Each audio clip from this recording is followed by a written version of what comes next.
Hello, Uncanny Japan is author Teresa Matsura, that's me, exploring all that is weird from old Japan. Strange superstitions and old wives' tales, cultural oddities, and interesting language quirks.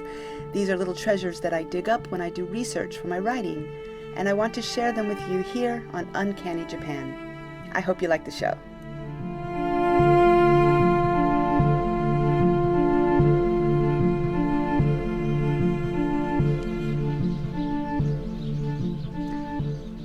Hello, this is Teresa Matsura, and you're listening to Uncanny Japan. This is my second podcast. I am going to talk to you today about something that's kind of related to New Year's Day. I'm a week or two into the new year, so this is a bit late, but it has been so windy. I haven't been able to get out with the mics. Even my little fuzzy things don't work. I do have the binaural mics on. I am sitting at my open window, and what you can hear are like a gazillion birds in my tree. I have one tree in my yard. I don't cut my tree down to the bones like all my neighbors do at the beginning of winter, so the entire neighborhood, I have the only tree with actual foliage, and I think every bird in the city has come to roost and have a good time. So that's what you're hearing. I hope it's not too annoying, but until I can get to the beach or the harbor or the mountains on a nice quiet day, you get my birds for now. So what I want to talk to you about, and I think is kind of interesting, is it's a saying actually, and it's called Hatsuyume. Now, Hatsu means the first of something. At the beginning of the year, so the first day of the new year rolls around, Hatsu is tagged on to a whole bunch of different words and phrases. There's Hatsu-yume, which is the first sunrise of the new year. So on January 1st, you go and you watch the sunrise. That's Hatsu-yume. Hatsu-mode would be the first visit to the temple or the shrine, because that's important too. People go for their Hatsu-mode and they pray, they give money, they pick, it's called an omikuji, that shows them what their luck is going to be like in the coming year. And that's kind of what Hatsu-yume is about. What Hatsu-yume is, again, Hatsu means the first, and Yume is dream. So the first dream you have in the new year, and sometimes this is said to be the day one, January 1st. Sometimes it's the second. It depends. The tradition varies. But basically the first dream that you have, and as far as I'm concerned, that you remember in the new year, is your Hatsu-yume. Now, your Hatsu-yume will, as Japanese tradition says, it will predict how your year is going to turn out if you dream about one of three things. The most common saying that everybody knows is ichi Fuji, ni taka, san nasubi. Ichi, one. Fuji, Mount Fuji. So if you dream about Mount Fuji on the first, or as your first dream, that's fortuitous. That is a great dream, and you're going to have like the best year ever. That makes sense. There's no surprises there. The second, ni taka. Taka is a hawk. So if you dream about a hawk, that's also a very prosperous dream, and it means you're going to have a good year. Hawks fly high. They're pretty cool, and that makes sense as well. 3 is kind of a mind boggler. Some people know what it means and some people don't. San nasubi. San 3. Nasubi or nasu is eggplant. Eggplant. Why would an eggplant in any way be a sign of fortune or good luck or prosperity? It's a play on word is what it is. Play on words is what it is. Nasu is eggplant, of course, but another reading, another different characters, but the same pronunciation of nasu means to achieve something great, to succeed. So it's a play on words. If you dream of an eggplant, it means that in the coming year, this new year, you will achieve something great and you will succeed and blah, blah, blah, blah. All your dreams will come true. So it's a good thing to dream about. I don't know how many, I probably can't tell you how many times I've dreamt about an eggplant or Mount Fuji, or a hawk for that matter. But if you remember your first dreams and had Mount Fuji, a hawk, or an eggplant been in those dreams, yay you, you're going to have a really good year. Now, those three, the ichi, Fuji, ni, taka, san, nasubi, are kind of the standard for Hatsu-yume, the first dream. Everybody knows those.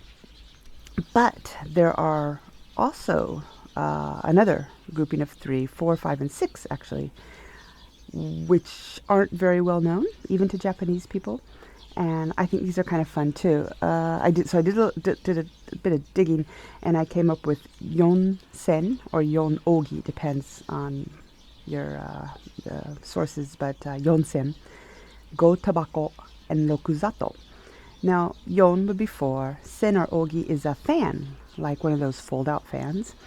And the idea here was, as you spread out a fan, your grandchildren, great-grandchildren, are also spreading out in the world, and they're making their fortune, and they're doing very well, and this is a good thing. This is good for you, it's good for them, and again, it's a very fortuitous dream.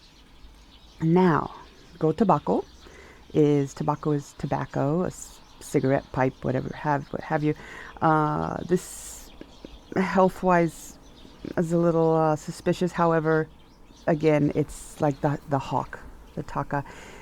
Tobacco smoke rises, your rising fortune, your rising health. It's also deemed to be a good luck dream, a good premonition.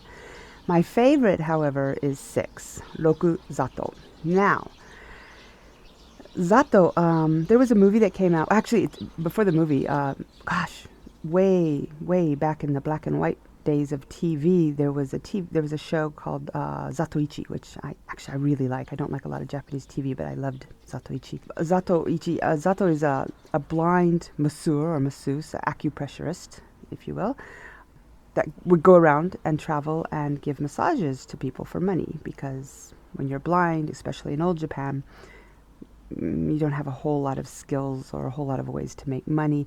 Of course, people, I guess, believed or assumed that someone that was blind would be able to, give better massages for various reasons, I suppose. So, Zato-ichi was an old TV show. Later, there was a movie a couple years ago by Beat Takeshi. I don't know if anyone saw it. I don't even know if it's in English. I saw it in Japanese. Beat Takeshi, he's not my favorite. Ooh, I know a lot of people really like him. But there was dancing, there was singing, and boy, he sure was the hero of that show. And again, he was the main character. So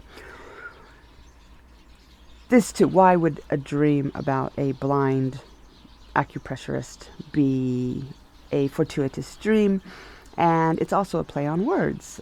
Zato, not the Zato so much as these old masseurs, masseuses that would go around. They, I guess, in order to add credibility to what they were doing, they would shave their heads. Monks are traditionally bald, and monks are pretty respected in the community. And while these people weren't monks, it looks cool, right? I mean, you don't want some shaggy person to come in and give you a massage. You want someone that's nice and shorn. So these traveling or not traveling, wherever, they just hung around the same town. It doesn't matter. They were bald, and they wore robes. Being bald, a way to say having no hair, is keganai. Ke is hair. Ganai means you don't have. So keganai. These people didn't have hair. Keganai, again, different words and a different reading. It's pronounced the same, pretty much. Kega is injury or harm. Nai is not. It negates the harm. So not having harm or not being injured. And again, a play on words, it means that this year you're going to have a very healthy year. You're not going to get injured. You're not going to be harmed. Rokuzato. So if you dreamed about a blind masseur or masseuse, also, it's a very good dream. I don't know about you. I'm recording this, and I think it's like the 15th, January 15th, and I'm going to put it up right away, but I can't remember my first dreams. Every year I try to remember my first dreams, and I never quite do. Something to keep in mind for next year.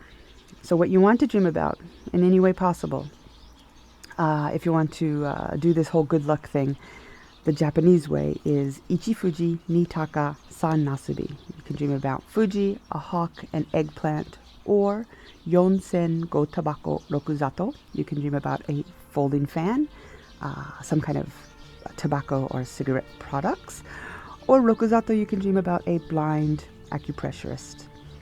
I guess, as tradition holds, that will guarantee you a fortuitous, a prosperous, and a healthy new year.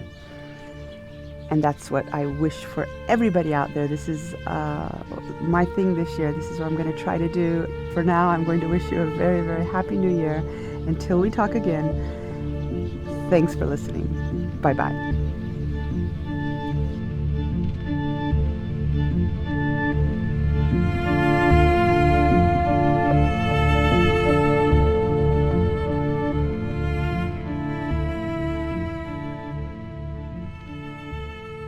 Thank you so much for listening. I'm Teresa Matsura, and you can find me and Uncanny Japan in all the usual places on the internet: Twitter, Facebook, Instagram, and of course the two websites, uncannyjapan.com and teresamatsura.com. Now, Teresa Matsura is spelled kind of funky, so let me do that for you. It is TheresaMatsura. Also, if you'd like, please visit my Patreon page, and that would be Teresa Matsura Patreon. And there I have some neat rewards to go with the free podcast, so give that a look. Thank you again so much, and I will talk to you very, very soon. Bye-bye.